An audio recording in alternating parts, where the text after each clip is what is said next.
Сәлем достар, бүгін мен сіздерге ойыншықтарды таныстырып өтем. Мынау бізде ақ қоян. Ал мынау бізде сіздердің сүйіп тыңдайтын Hello Kitty'miz. Ал мынау бізде тышқан. Ал мынау келесі бізде сүйкімді күшік. Бізде осындай қоңыр аю бар тағы. Тағы бізде осындай сүйкімді қоян.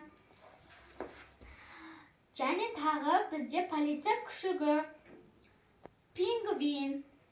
Қазіргі хит болып жатқан кукла Стич.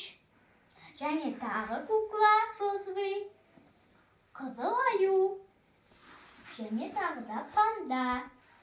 Осындай арыстанымыз және тасбақамыз. Және машиналарымыз бар. Сіздерде осының бәрінен қайсы кукла ұнады? Комментке жазып, лайк басып, тіркеліп кетіңіздер. Сау болыңыздар.